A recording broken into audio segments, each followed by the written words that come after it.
কখনো বিজ্ঞাপনে অভিনয় করছেন, ছবি তুলছেন মেসির সাথে, কখনো আবার সুইমিং পুলে গোসল করতে করতে ভিডিও বানাচ্ছেন। মন চাইলে মোটর বাইক করে ঘুরে বেড়াচ্ছেন পথে প্রান্তরে। না, কোনো সুপারস্টার কিংবা সোশ্যাল মিডিয়া ইনফ্লুয়েন্সারের কথা বলছি না, বলছিলাম পবিত্র কাবা শরীফের সাবেক ইমাম শায়েখ আদেল আল কালবানির কথা, যাকে নিয়ে মুসলিম বিশ্বের তর্ক বিতর্কের কমতি নেই। কাবা শরীফের সাবেক এই ইমামের বিতর্কিত লাইফস্টাইল ও শরীয়ত বিরোধী সব ফতোয়া তাকে মুসলমানদের চোখের মণি হতে চোখ পরিপূর্ণ করেছে। তবে কে এই শায়েখ আদিল আল কালবানি? কিভাবে তিনি পবিত্র কাবার ইমামতি করার সুযোগ পেয়েছিলেন, আর কিভাবে বা তিনি পথভ্রষ্ট হলেন? চলুন জেনে নেওয়া যাক।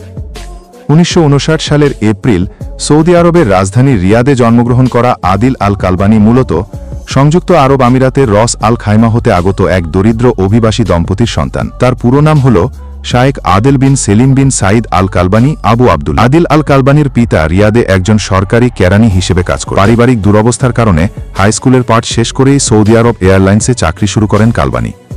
একই সাথে তিনি কিং সৌদ বিশ্ববিদ্যালয়ের সান্ধ্য ক্লাসে ভর্তি হন। আদিল আল কালবানির পরবর্তী ইসলামিক পড়াশোনার প্রথম শুরু হয়েছিল শেখ হাসান ইবনে গানিম আল গানিম। তার সহপাঠী ছিলেন শেখ আহমদ মুস্তফা ও শেখ আবদুল্লাহ ইবনে জিবরিন।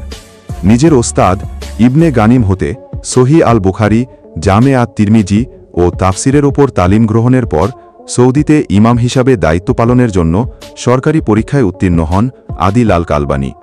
ইমাম হিসাবে রিয়াদ বিমানবন্দরের মসজিদে কিছুদিন কাজ করার পর দেশটির বিখ্যাত কিং খালেদ মসজিদে ইমামতি শুরু করেন তিনি। সেখানে তার হৃদয় জোড়ানো তেলাওয়াত অসংখ্য মুসল্লির মন জয় করে নেয়। সেই সাথে বহু দাওয়া কার্যক্রমে তাকে অংশ নিতে দেখা গিয়েছে, যার ফলে গোটা সৌদি আরব জুড়ে শেখ আদিল আল কালবানির নাম লোকমুখে ছড়িয়ে পড়ে।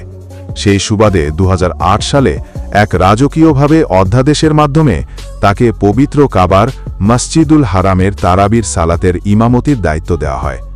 শোনা যায় শৈশবে শেখ আদিল আল কালবানি নাকি ভীষণ দুষ্টু ছিলেন, তবে তার দুষ্টুমিতে বিরক্ত হয়ে তার মা তাকে কখনো বদদোয়া দিতেন না, বরং তার জন্য বেশি বেশি দোয়া করতেন।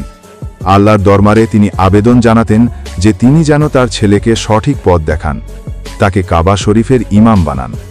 মহান আল্লাহ তাআলাও কালবানির মায়ের দোয়া কবুল করেছেন, যদিও পরবর্তীতে বিভিন্ন কারণে শেখ আদিল আল কালবানিকে মসজিদুল হারামের ইমামের দায়িত্ব হতে সরিয়ে দেওয়া হয়েছিল। সেই সাথে বিভিন্ন বিতর্কিত মন্তব্যের কারণে ক্রমেই খ্যাতির চূড়াহতে ঘৃণার পাত্রে পরিণত হন তিনি। 2010 সালে শায়েখ আদিল আল কালবানি এক ফতোয়াতে বলেছিলেন যে ইসলামে নাচ, গান ও বাদ্যযন্ত্র নিয়ে কোনো বাধ্যবাধকতা নেই। এমনকি তিনি সশরীরে বিভিন্ন নাচের আসরে যেতে শুরু করেন। সেই সাথে জুয়ার ক্লাব উদ্বোধন করা এবং ক্যাসিনোতে গিয়ে জুয়া খেলারও অভিযোগ রয়েছে তার বিরুদ্ধে। তবে মক্কার এই সাবেক খণ্ডকালীন ইমাম সবচেয়ে বেশি আলোচনায় এসেছিলেন 2021 সালে কমব্যাট ফিল্ড নামের একটি অনলাইন গেমের বিজ্ঞাপনে অভিনয় করে। বিজ্ঞাপনটিতে তাকে সামরিক পোশাক পরে যুদ্ধের নেতৃত্ব দিতে দেখা গিয়েছিল। নিজের শ্রুতিমধুর তেলাওয়াতের জাদুতে একটা সময় অসংখ্য মুসলমানের হৃদয়ের কোঠরে জায়গা করে নেওয়া শায়েখ আদিল আল কালবানি আজ নিজেই নিজের দেওয়াল হয়ে দাঁড়িয়েছেন। তার বর্তমান লাইফস্টাইল দেখলে বোঝাই যাবে না যে একটা সময় তিনি মসজিদুল হারামের মতো মহান পবিত্র স্থানে ইমামতি করেছেন।